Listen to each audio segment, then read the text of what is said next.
Nouveau chapitre d'électronique. On va parler des oscillations libres. Et un peu bizarrement, on va commencer par de la mécanique en fait, et voir que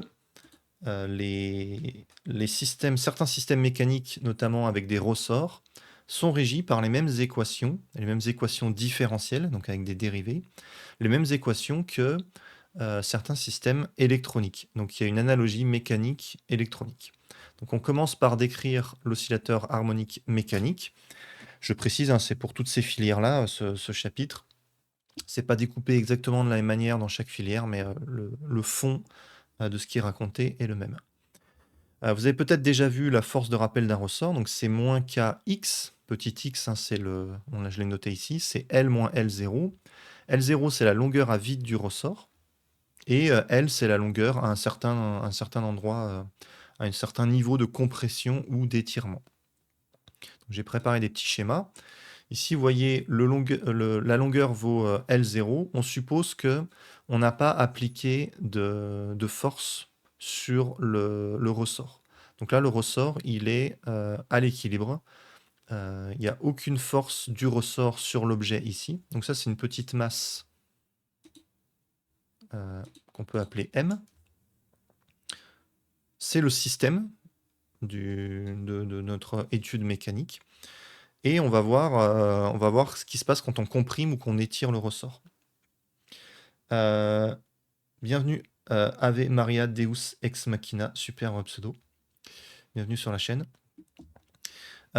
Tu veux faire ensuite un lien avec les circuits RLC? Ouais, on va voir, et on va même d'abord commencer par les circuits LC. On va voir qu'on va parler de ce qu'on appelle l'oscillateur harmonique.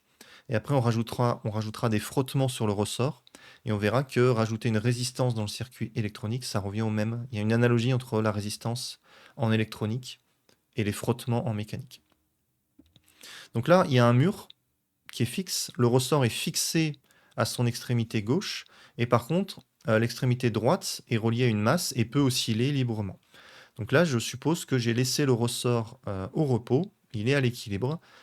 Il n'y a aucune force qui s'exerce sur la masse, à part le poids vers le bas et la réaction du support vers le haut qui se compensent. Ici, on ne va pas trop étudier ça, on va étudier les forces horizontales. Les forces verticales, elles se compensent, donc il y a la réaction qui compense exactement le poids. On ne s'intéresse pas trop à ça. Il faut les écrire de manière rigoureuse dans le bilan des forces, mais la somme vaut 0. Elle se compense. C'est quelque chose qu'on peut pas faire avec un pendule car l'angle n'est pas forcément petit. Oui, tu retrouves l'oscillateur harmonique avec un pendule oscillant pour les petits angles. Mais dès que l'angle est trop grand, tu peux plus dire que sinus θ égale à peu près θ. Donc on préfère utiliser le ressort. Et donc, ici, si vous voyez que dans la formule, si la longueur du ressort vaut L0, cette parenthèse vaut 0, et donc la force vaut 0. Salut, t'as fait quoi comme étude? Moi, j'ai fait l'ENS Lyon. Et après, j'ai fait une thèse. Et après, j'ai été prof de prépa. Et ça, c'est des cours de prépa, justement. K, c'est la raideur du ressort en newton par mètre. Vous voyez que là, la longueur en mètres, ça donne bien une force en newton. Et ça, c'est le vecteur qui vous dit dans quel sens est la force de rappel du ressort. Donc, force de rappel, ça veut dire que ça ramène l'objet, la masse, près de la position d'équilibre. Donc ici, il va y avoir une force vers la droite pour le ramener ici, et ici une force vers la gauche pour ramener à chaque fois l'objet M, la masse qui est fixée au ressort, vers la position d'équilibre. Donc ça rappelle vers l'équilibre, d'où le nom force de rappel. Donc dans le premier cas, dans le premier dessin que j'ai fait, la longueur L ici est égale à L0. Je peux écrire L égale à L0. Et donc la force est nulle. Vu que dans la force, il y a un facteur L moins L0, là ça vaut 0, donc la force est nulle. Donc on est bien à l'équilibre. C'est un beau parcours. Ouais, merci. C'était des années vraiment très intéressantes, l'ENS. La thèse, c'était cool aussi, mais l'ENS, c'est vraiment... On est en contact avec des profs et des chercheurs très intéressants. Et les cours sont vraiment bien. Deuxième cas de figure, je comprime le ressort. Donc là, je ne vais pas représenter la force de l'opérateur. Il y a une personne qui a comprimé le ressort. Ça, je ne représente pas. Je suppose que le ressort s'est retrouvé dans cette position. Peut-être qu'il est venu avec une certaine vitesse jusqu'à cette position. Donc au moment où j'étudie le ressort, il n'y a plus la force de l'opérateur, il n'y a plus trop l'influence directe des conditions initiales. On suppose que le ressort, d'une manière ou d'une autre, il se retrouve dans cette position-là. Et donc, on va voir quelle est la force associée à ça. Et tu souhaites partager ça sur Twitch? Ouais, je fais tous les lives, tous les cours en live sur Twitch, et après je mets ça sur YouTube, sur la chaîne Sciences Physiques. Donc je vais essayer de continuer ça. Donc j'applique la formule, et là il va falloir faire attention au sens de la force. Et faire attention au signe qu'il y a devant. Donc U allongement, c'est ce que j'ai écrit là, c'est le vecteur unitaire. Alors unitaire, ça veut dire que la norme du vecteur vaut 1. Donc ici, si je prends la norme, ça c'est le symbole de la norme, les doubles barres, ça vaut 1. Donc ça ne va pas changer la norme de la force. Donc ça ne va pas changer la valeur de la force une fois qu'on projette aussi. Et donc la valeur de la force, elle est donnée uniquement par ce qu'il y a devant. Le vecteur unitaire, il ne va pas changer la valeur de la force. Donc si vous calculez ça et que vous trouvez 10 newtons, le vecteur unitaire, il ne change rien. Vous trouvez bien 10 newtons pour la force. Je vais suivre, ça me fera un bon rappel. Ouais, il y a plein de gens qui regardent, il y a des élèves de prépa. En live, il y a généralement 10-12 personnes, il n'y a pas énormément de monde, mais sur les vidéos, il y a pas mal de gens qui regardent, et c'est pas que des élèves de prépa. C'est à destination de beaucoup de monde en fait. Ok? Donc U allongement, voilà, il faut bien comprendre ce que c'est que ce vecteur. Je vais changer de couleur. C'est un vecteur qui est dans ce sens-là, dans le sens de l'allongement. Je vais juste écrire U. Voilà. U, il est toujours dans le sens de l'allongement, donc ici, toujours vers la droite. Si vous avez un ressort fixé en haut et que le ressort descend, l'allongement, ce sera vers le bas. Voilà, vous adaptez. Ici, ce sera toujours vers la droite. OK? Et maintenant, le sens de la force, ben, si L est plus petit que L0, c'est le cas de figure de mon deuxième schéma, là. Je peux l'écrire. L est plus petit que L0. Donc, moins K, L moins L0. La parenthèse, ici, elle est négative. Et comme il y a un signe moins, K est positif. Ça, les deux signes moins se compensent, c'est positif. Et donc, la force, elle est dans le sens du vecteur U. Oui, je remets là. Tout ça, c'est positif. Et donc, si vous avez un vecteur égal un certain nombre positif ou un autre vecteur, ça veut dire que les deux vecteurs sont alignés et dans le même sens. Et donc, la force est dans le même sens que U. Et donc, on a bien une force qui a tendance à ramener le point vers la position d'équilibre. Et là, bah, c'est l'inverse. Si vous avez compris pour le premier, vous avez compris pour le deuxième. La longueur est plus grande, donc en fait, ça, c'est positif. Avec le moins, c'est négatif. Moins K, L moins L0, cette fois-ci, est négatif. Donc la force est dans le sens opposé à U, qui lui n'a pas bougé, toujours vers la droite. Et donc on a une force vers la gauche qui a tendance à ramener, encore une fois, c'est bien une force de rappel, ça ramène la masse vers la position d'équilibre. Je vais devoir aller manger. Ouais, bah tu verras la rediff. Est-ce que les gens du Sud mangent vers 13h? Alors moi, j'ai pris une sorte de brunch là, donc je suis un peu décalé. Mais non, je mange à midi d'habitude. Je pose une dernière question. C'est quoi tes horaires de stream? Il n'y en a pas assez. Je stream, il n'y a pas de prévision. Je stream dès que j'ai un peu de temps. Des fois, c'est le dimanche comme ça, en journée, et des fois, c'est le soir en semaine. Donc, j'ai pas d'horaire. Ok. Donc là, on a bien montré que la formule qui est donnée donne bien un comportement de force de rappel. Voilà, c'est ce que j'ai écrit là. Vous pouvez faire pause et lire si vous voulez. Et ensuite, une fois qu'on a la force, on applique le principe fondamental de la dynamique. Alors, si vous avez fait, si vous l'avez étudié en terminale, vous l'avez rarement vu sous cette forme-là. Et pourtant, de plus en plus, quand vous allez faire des études de physique, vous allez plutôt l'écrire comme ça. P, c'est ce qu'on appelle la quantité de mouvement, c'est la masse fois la vitesse. Donc la quantité de mouvement, c'est ce qui vous donne un peu une idée de l'inertie de l'objet et la manière dont le choc sera brutal si l'objet est lancé contre un mur. Donc si vous lancez une petite bille avec une faible masse et à faible vitesse contre un mur, la quantité de mouvement va être faible, il y aura un petit impact. Après, vous pouvez la lancer très très fort, donc avec une très grande vitesse. Donc vous avez une petite masse fois une grande vitesse, ça donne une impulsion, on appelle ça une impulsion aussi. Une quantité de mouvement qui est quand même importante. Vous pouvez faire l'inverse, vous pouvez prendre un très gros objet, donc une boule de bowling, mais la lancer à basse vitesse, vous allez quand même abîmer le mur. Et évidemment, si la masse est grande et que la vitesse est grande, vous allez exploser votre mur.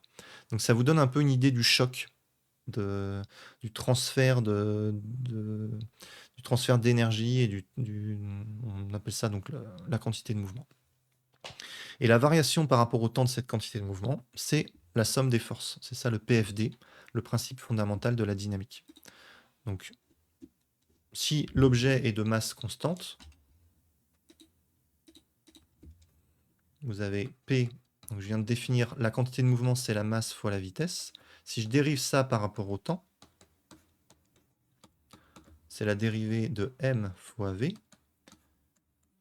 Et si m est une constante, je peux sortir de la dérivée, ça fait m dv sur dt. Et la dérivée de la vitesse, c'est l'accélération. Et donc on retrouve somme des forces égale ma, la formulation que vous connaissez bien. Donc ça marche dans la plupart des problèmes de mécanique. Mais imaginons que vous ayez un objet qui a une masse qui n'est pas constante. Bah, vous voyez que ça va devenir plus compliqué là.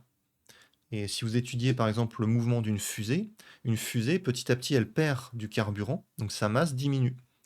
Et donc, vous ne pouvez pas écrire somme des forces égale ma, il faut revenir à cette définition-là, avec la quantité de mouvement. Ok. Donc là, voilà, c'est ce que j'ai fait. Ici, dans le cas du ressort, on se ramène à somme des forces égale ma, aucun problème. Ce qu'on va faire, c'est projeter sur l'axe horizontal. Donc c'est l'axe OX. Et le petit vecteur que j'ai dessiné en vert, là, le vecteur U, si j'appelle l'axe, si je nomme l'axe X, donc si là je suppose que je mesure la position par la variable X, en fait U là c'est U indice X, on va le noter comme ça. Et donc vous pouvez comme ça projeter ou décomposer tous les vecteurs sur une base de vecteurs unitaires. Et ici, on va s'intéresser uniquement au mouvement horizontal. Donc on va juste projeter la force sur UX. Pareil pour la vitesse, etc. Donc la force, on va dire que c'est une certaine valeur fois UX. Vous voyez, la force, elle est bien... c'est bien un certain nombre fois UX. Là, par exemple, c'est 3 fois UX si je respecte les grandeurs. Là, c'est moins 4 fois UX. Donc c'est un certain nombre qu'on appelle F indice X. Et ça, c'est la projection.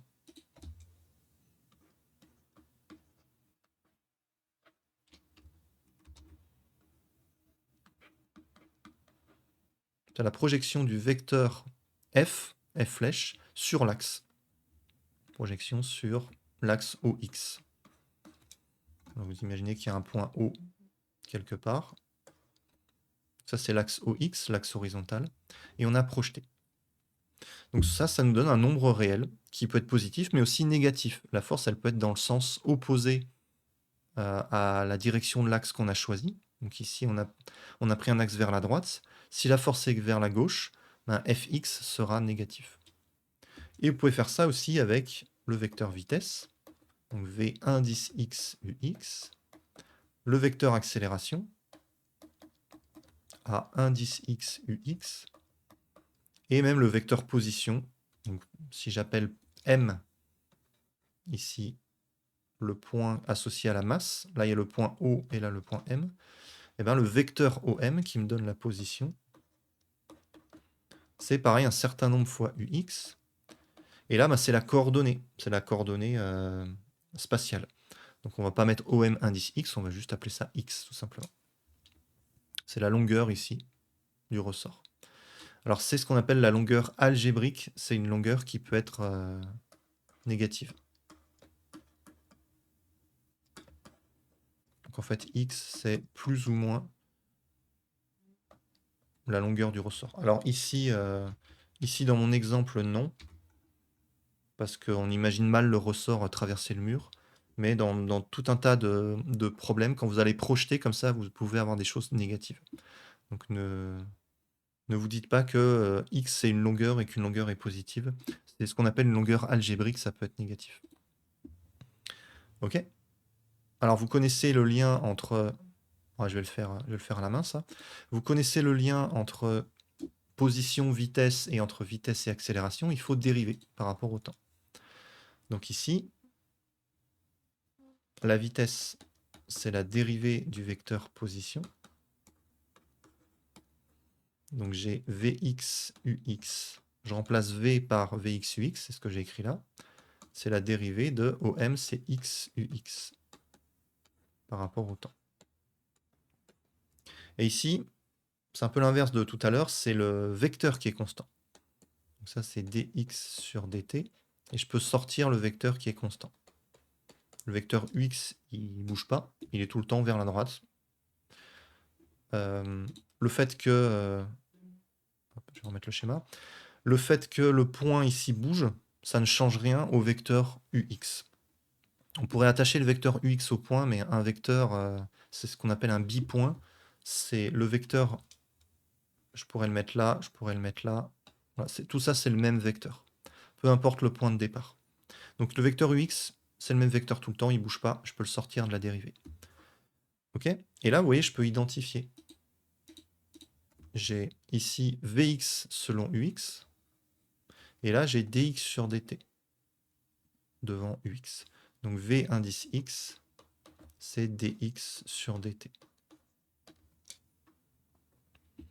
La projection, elle est unique. Donc si vous avez... voilà, si vous êtes en prépa, vous allez en maths, vous allez parler de base.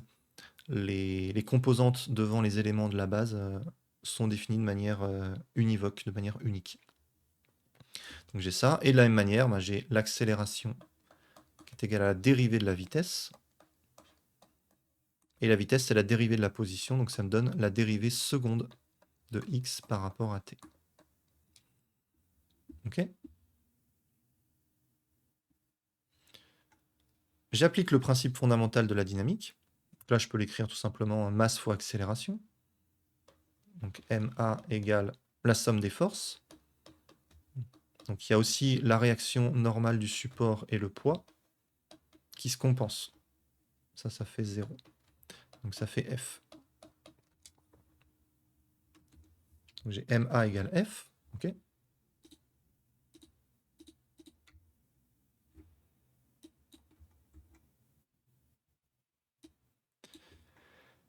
Et on va arriver à ce qu'on appelle l'équation différentielle. Est-ce que tu fais aussi un peu de l'analyse comme théorie de la mesure et de l'intégration? De temps en temps, ouais, pour m'amuser. C'est pas un truc que je fais de manière...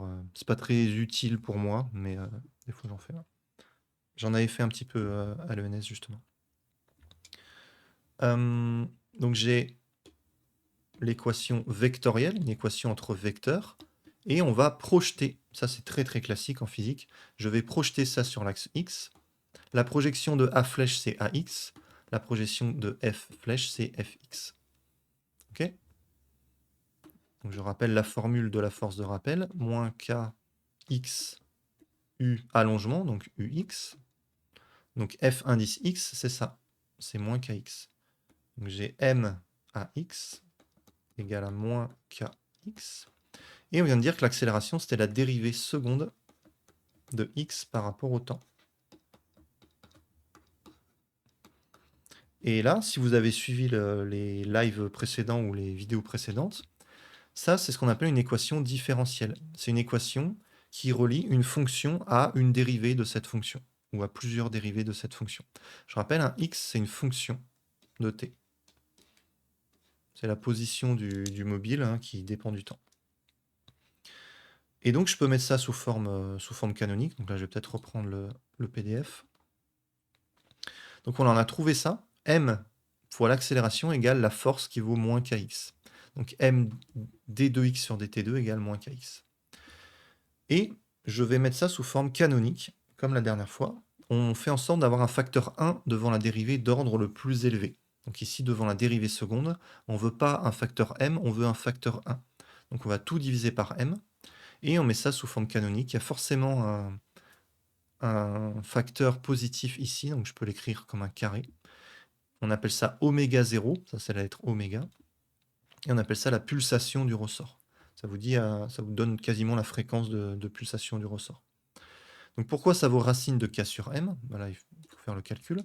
Donc je divise tout par m, ça fait d2x sur dt2 moins égale à moins k sur m x, et je passe ça dans le membre de gauche.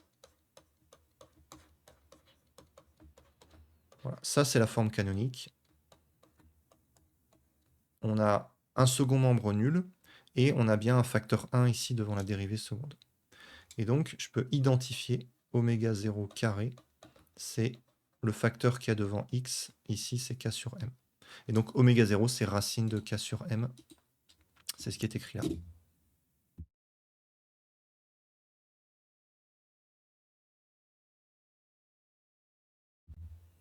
Ça, c'est ce qu'on appelle l'oscillateur harmonique.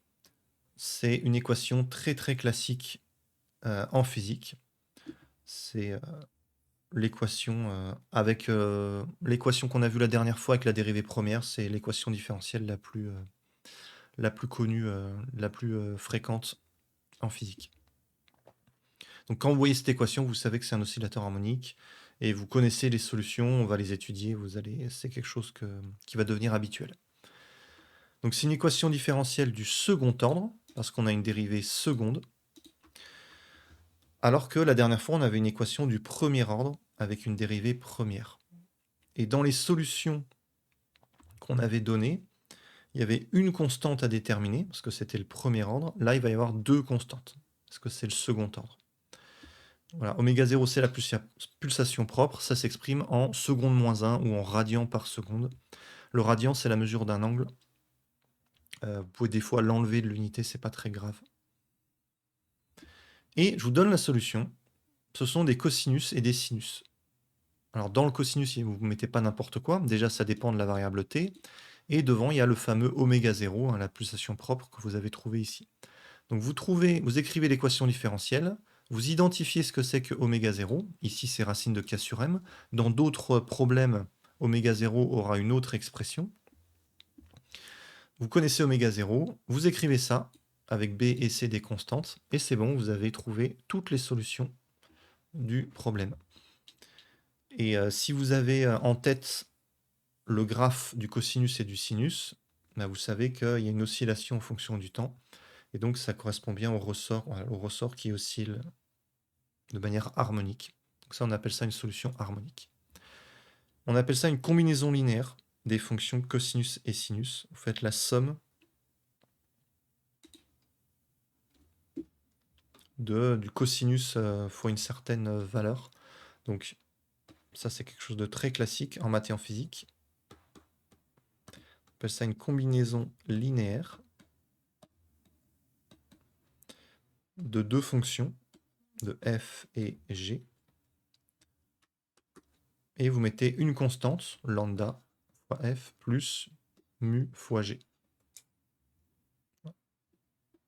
Lambda et mu sont des constantes, ou b et c ici sont des constantes. Vous voyez, on a bien deux constantes. Ça vient du fait qu'on a une dérivée d'ordre 2. C'est une équation d'ordre 2. Et donc, il va falloir deux conditions initiales. Donc, très souvent, dans les problèmes de mécanique, on va vous parler d'un objet qu'on a lancé depuis un certain point avec une certaine vitesse. Donc, on va vous donner la position initiale, ça c'est une première condition, et la vitesse initiale, ça c'est une deuxième condition. Par exemple, on vous dit que la position initiale, c'est un certain nombre x0, et la vitesse initiale, c'est une certaine vitesse v0. Vous voyez, dans la parenthèse, il y a 0, ça veut dire t égale 0, ça. Donc, condition initiale.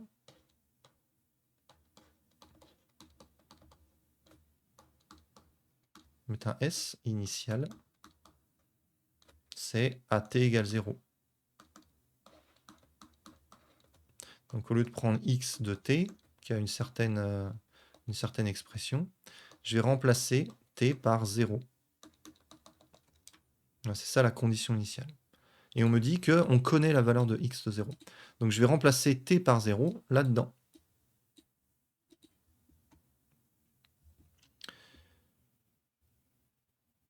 Ok. Donc c'est ce qu'on a fait là. Je remplace t par 0. Sinus de 0, ça fait 0. Cosinus de 0, ça fait 1. Donc c'est b fois 1 plus c fois 0. Donc x de 0, ça vaut b. Je viens de justifier ça un peu rapidement, mais voilà. Et on me dit d'un autre côté que x de 0, c'est x0. Donc j'ai trouvé b. b, ça vaut x0. Donc je peux remplacer b par x0. C'est ce qui est fait là. Ensuite, on dérive pour avoir la vitesse. La vitesse, c'est la dérivée de la position. Vous connaissez la dérivée du sinus, ça donne un cosinus. Et dedans, il y a oméga t. Donc sinus de oméga t, ça donne oméga 0, cosinus de oméga t. Je peux l'écrire pour que ce soit bien clair. Si je dérive sinus de oméga 0 t, la dérivée du sinus, c'est le cosinus. Hop. Mais il faut faire sortir le oméga 0 là, devant, en facteur. Donc il y a oméga 0, cos oméga 0 t, c'est ce qui est ici. Et devant, il y avait la constante grand C. Et la dérivée du cosinus, ça donne moins sinus. Et pareil, il faut faire sortir le oméga 0. C'est la dérivée composée. V de 0, du coup, je remplace t par 0. Sinus de 0, ça fait 0, donc ce terme-là disparaît. Et cosinus de 0, ça fait 1, donc il me reste oméga 0, c. C'est ce qui est écrit là. Et de l'autre côté, on m'avait donné la valeur ou l'expression de V de 0, c'est V indice 0. Et donc j'en déduis grand C qui est égal à V0 sur oméga 0. Et donc je peux remplacer grand C, vous voyez, je l'ai remplacé par V0 sur oméga 0. Et grand B, je l'avais déjà remplacé par X0. Donc voilà, j'ai la solution complète en respectant les conditions initiales. Une autre manière de donner la solution, c'est sous cette forme-là, avec juste un cosinus. Et vous voyez, on a un angle, une phase phi, une constante phi. Donc il y a bien deux constantes, comme tout à l'heure. Tout à l'heure, c'était B et C. Là, c'est A et phi. Et pourquoi c'est la même chose? Parce que vous savez développer le cosinus d'une somme. Cos A plus B, c'est cos A cos B moins sin A sin B. Donc vous développez, vous allez trouver un lien entre B, A et phi, entre C, A et phi. Ça, c'est un petit calcul que je vous laisse faire. C'est important de savoir dérouler ça. Donc vous partez de ça, vous utilisez cette formule, et vous essayez de montrer qu'on retombe bien sur la même expression ici, et vous essayez de donner les expressions de B et de C en fonction de A et de phi. Vous avez la solution là. Ok. A, c'est ce qu'on appelle l'amplitude du signal, et phi, c'est la phase ou le déphasage.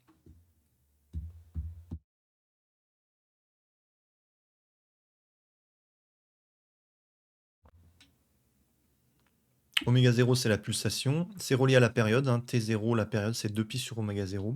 Et la fréquence, c'est 1 sur T0. Donc oméga 0, c'est 2πf. La pulsation, c'est quasiment la même chose que la fréquence. Il y a juste un facteur 2π devant. Et donc si je trace ça, je vais le faire moi-même.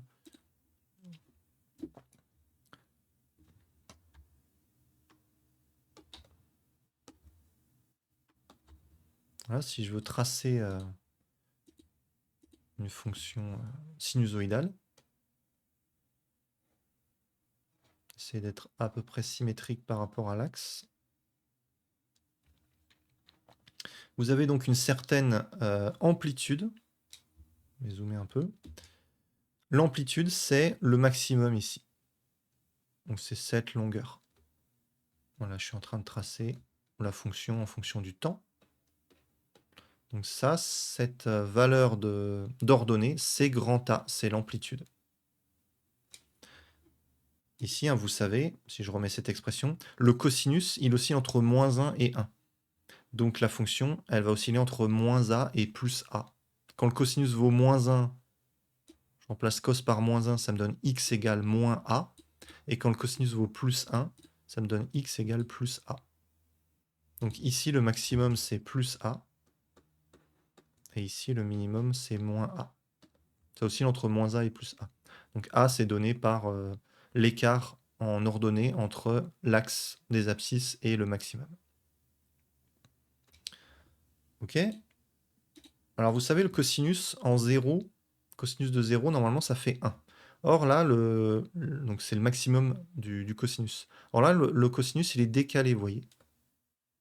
Ça, c'est donné par la phase. Donc là, il y a un déphasage.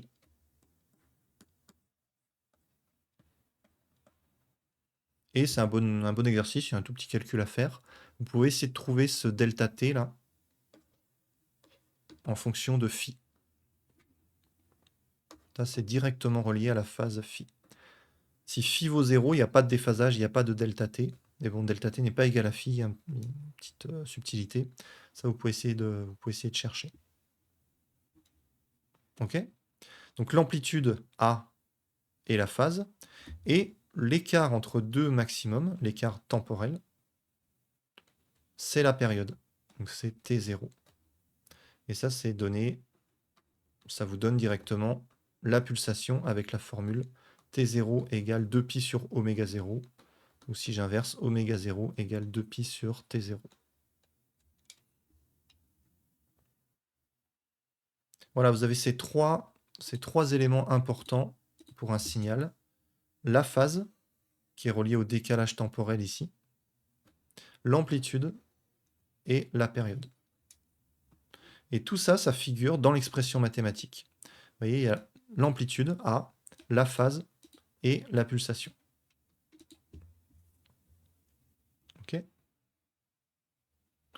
Et ce que vous pouvez faire maintenant, vous avez bien compris tout ça, c'est montrer que ces deux propositions encadrées là sont bien solutions de l'équation différentielle. Pareil, c'est un petit exercice très classique. C'est presque une démo de cours. C'est important que vous essayiez de le faire par vous-même.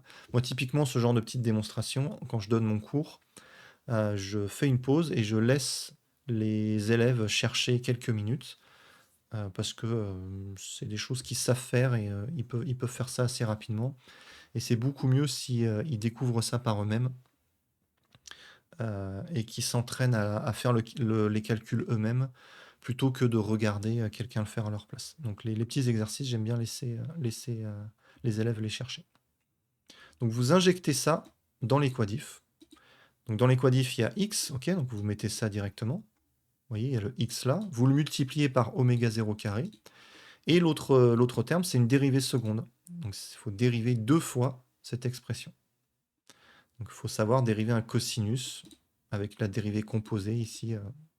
Vous dérivez ça une première fois, une deuxième fois, vous injectez, vous calculez ça, et vous vérifiez que ça fait bien 0. Et vous le faites aussi avec cette expression-là. Voilà, c'est un petit calcul très sympa à faire. Ok. Donc là, par exemple, j'ai pris deux signaux pour illustrer la notion de déphasage, justement. En rouge, E, c'est juste cos oméga t, et en bleu, vous voyez, j'ai pris cos oméga t plus pi sur 3. J'ai mis un déphasage de pi sur 3. Et vous voyez, le signal, il est décalé. Alors, il se trouve que quand j'ajoute une phase, ça décale vers la gauche. Donc, je recule au niveau temporel. Donc, la phase du signal E en rouge, ça vaut 0. Il n'y a pas de déphasage ici. Il n'y a pas de phase instantanée. On appelle ça la phase instantanée aussi. Et la phase du signal S, c'est pi sur 3. Et donc, on appelle delta phi égale phi S moins phi E, la différence entre ces deux phases. Ok. Et bon, bah là, j'ai un peu donné quasiment la solution de. Mais bon, peut-être que des gens ont fait pause et ont cherché. J'ai donné le lien justement entre delta phi et delta t. Delta phi, c'est oméga delta t ou 2pi sur t delta t. Pourquoi? Parce que vous voyez ici. Hop. Je vais l'écrire. On part de cos oméga t et on imagine qu'on ajoute un décalage temporel, donc plus delta t.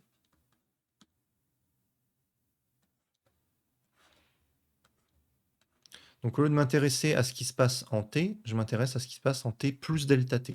Donc je me décale d'un certain intervalle temporel. Et je veux savoir quelle est la phase associée à ce décalage. Donc je veux savoir l'expression de delta phi en fonction de delta t. Bah, il suffit de développer le produit. C'est cos de oméga t plus oméga delta t. Et donc j'ai bien quelque chose qui s'écrit cos oméga t plus phi, plus delta phi, un certain décalage, avec delta phi qui est égal à oméga delta t. Et oméga, c'est 2pi sur la période. Ça, en TP, en travaux pratiques, vous l'utilisez très très souvent. Delta phi égale 2pi sur t fois delta t. Ok. On peut faire un bilan d'énergie. L'énergie cinétique, vous connaissez la formule, c'est 1/2 de mv carré. Et v, c'est la dérivée de x. Alors des fois, la dérivée temporelle de x, on la note x point. Vous voyez, un petit point au-dessus là. Donc c'est 1/2 de m x point au carré. L'énergie potentielle du ressort, là voilà, c'est 1/2 de kx carré.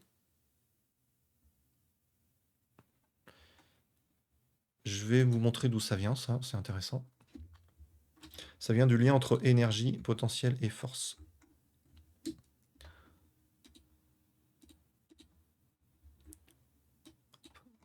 Vous avez peut-être déjà étudié l'énergie potentielle de pesanteur, associée à une force de pesanteur qui vaut mg.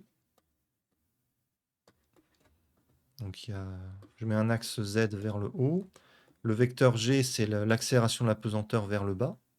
Et donc, mg, c'est moins mg uz, avec le fameux vecteur uz dont on a parlé tout à l'heure, qui va vers le haut, qui est un vecteur unitaire, donc de norme égale à 1.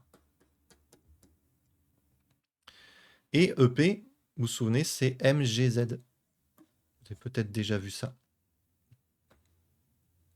En fait, il y a moyen de trouver directement le lien entre force et énergie. La force, c'est la dérivée de l'énergie. Alors, c'est moins la dérivée de l'énergie par rapport à, non pas au temps cette fois-ci, mais à la position, donc par rapport à z. Je vais pas, pour simplifier les choses, je vais juste dériver l'énergie et montrer qu'on retombe sur la force. Je ne vais pas intégrer. Donc ici, l'énergie, c'est mgz. Donc la force, c'est moins la dérivée de mgz par rapport à z, mais il reste mg, donc ça fait bien moins mg. Donc ça, c'est le... Vu que je dérive par rapport à z, hein, c'est f indice z. Et du coup, la force F flèche, c'est moins mg uz. Voilà. Donc on va utiliser cette formule pour le ressort maintenant. On voit que ça marche bien pour la gravité. Pour le ressort, je vous ai donné, on va vérifier, je vous ai donné l'énergie potentielle qui vaut 1/2 de kx carré. Et donc, cette fois-ci, vous voyez, la variable, c'est bien une variable spatiale, mais c'est pas z, c'est x. Donc fx, ça va être moins la dérivée de l'énergie potentielle par rapport à x. Et si je dérive ça par rapport à x, ça fait sortir un 2x, le 2 simplifié avec le 1,5. Donc ça fait moins kx. Et donc j'ai bien une force qui vaut moins kx ux, avec x qui est l'allongement du ressort, L moins L0. Voilà. Si vous avez l'énergie, vous pouvez calculer la force en dérivant. Et en fait, vous pouvez faire dans l'autre sens aussi. Hein. Si vous avez la force, vous pouvez intégrer pour trouver l'énergie. C'est un peu ce qu'on pourrait faire là pour démontrer ça. On pourrait intégrer l'expression de la force. OK? Et vous savez que en mécanique, quand il n'y a pas de frottement, l'énergie totale est conservée. L'énergie totale, c'est ce qu'on appelle l'énergie mécanique. C'est la somme de l'énergie cinétique et de l'énergie potentielle. Donc on va faire les deux et montrer que c'est conservé à partir de la solution, d'une des deux solutions qu'on a trouvées ici. Donc je vais injecter ça dans l'énergie. Pareil, ça c'est une démonstration que vous pouvez faire, si vous regardez ça sur YouTube, vous pouvez faire pause, essayer de le démontrer, que la somme est bien constante. Donc je mets, alors je vais prendre un cas simple, je vais prendre cette forme-là, avec phi égale 0. On va le démontrer juste pour ce cas-là. En fait, ça marche tout le temps, le fait qu'il y ait phi, ça ne change rien. Donc x de t, je vais prendre a cos oméga 0t. Il est là, x de t, a cos oméga 0t. Donc je vais pouvoir injecter x de t là-dedans. Pour l'énergie cinétique, il y a un souci, c'est pas x de t qu'on a, c'est x point de t, c'est la vitesse. Donc il faut dériver. Mais bon, vous savez dériver ça par rapport au temps, ça donne moins a oméga 0 sinus de oméga 0t. La dérivée du cos, c'est moins sinus. Et on n'oublie pas l'oméga 0 qui sort. Ok. On injecte ça dans l'énergie cinétique, dans l'énergie potentielle. Donc il y a 1/2 de m fois x point au carré, donc ça au carré. Donc il y a un sinus carré qui va apparaître, ici. Et 1/2 de kx carré, dans petit x, il y a un cosinus, donc il y a un cos carré qui va apparaître. Ok. Donc là, c'est le calcul qui donne ça. Vous déroulez le calcul, vous essayez de retrouver la même chose quand vous révisez ça. Et maintenant, j'aimerais bien montrer que c'est constant. Comment est-ce qu'on peut faire pour montrer que ça, c'est constant?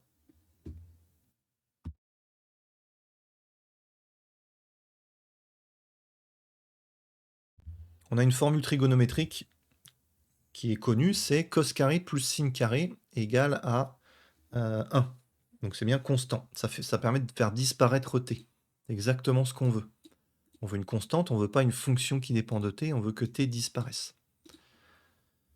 Le problème, c'est qu'il n'y a pas le même facteur devant, donc on ne peut pas mettre en facteur pour écrire cos carré plus sinus carré. Et la solution au problème, c'est qu'en fait, si on regarde ça de plus près, c'est bien le même facteur. Donc tout ça, là, tout ce qu'il y a devant le sinus, c'est la même chose que ça. Pareil, vous pouvez essayer de démontrer ça. Et ça vient tout simplement de l'expression d'oméga 0. Oméga 0, je vous rappelle, c'est racine de k sur m. On l'avait trouvé ici à partir de l'équadif. Vous voyez, on avait divisé par m, donc il y a k sur m ici. Le oméga 0 carré, c'est k sur m. Et donc ici, oméga 0, c'est k sur m. Si je multiplie par m, ça me donne bien k. Donc c'est 1/2 de k a carré. Et ici, il y a 1/2 de k a carré. Donc c'est bien la même chose. Et je peux mettre en facteur, du coup, le sin carré plus cos carré qui vaut 1. Et ça me donne 1/2 de k a carré, qui est une constante. Vous voyez, petit t a disparu. L'énergie mécanique est bien constante. Donc quand le mouvement s'effectue sans frottement, l'énergie mécanique reste constante. Je vais tracer ça avec Gnuplot pour que vous voyez un peu à quoi ça ressemble. Donc j'ai un cosinus au carré. J'ai un sinus au carré. Ok. Et on va tracer les deux en même temps. F de x et G de x.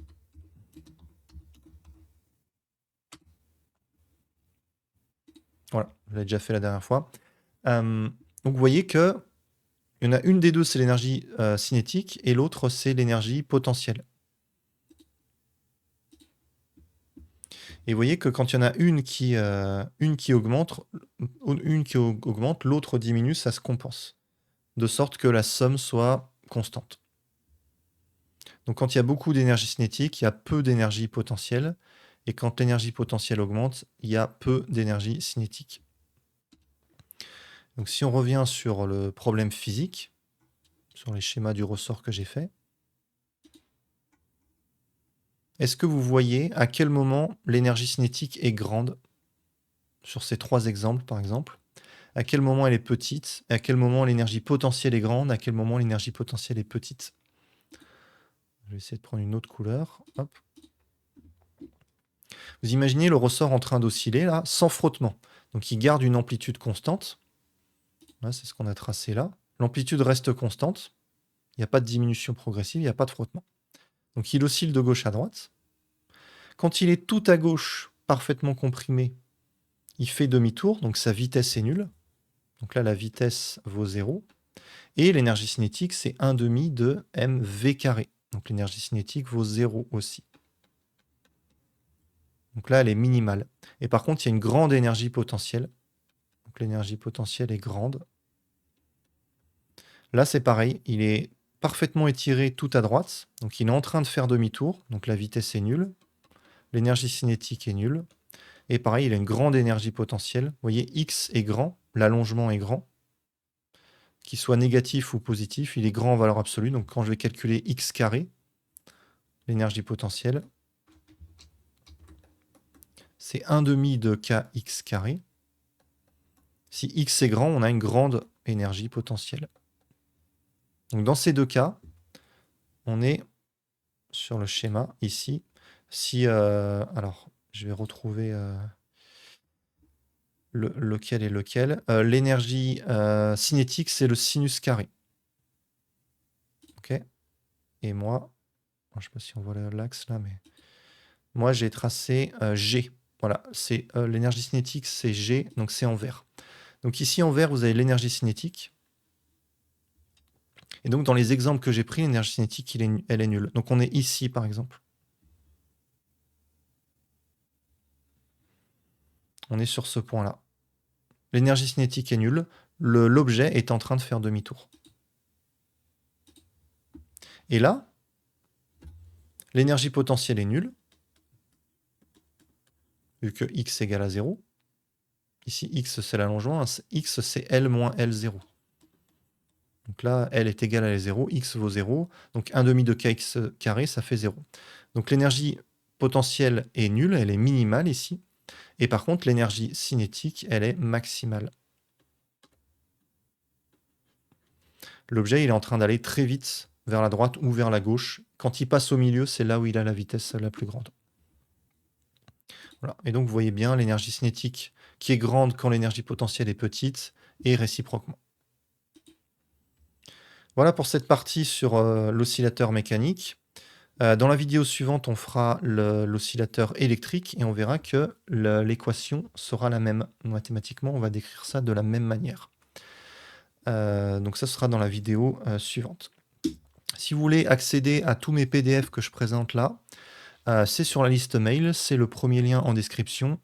Et vous recevrez aussi une petite formation gratuite en 3 mails qui s'appelle les conseils accélérés, où je vous donne des conseils généraux pour être motivé, pour travailler rapidement, et aussi des conseils pratiques pour bien réviser son cours et avoir un maximum de points aux DS et aux écrits.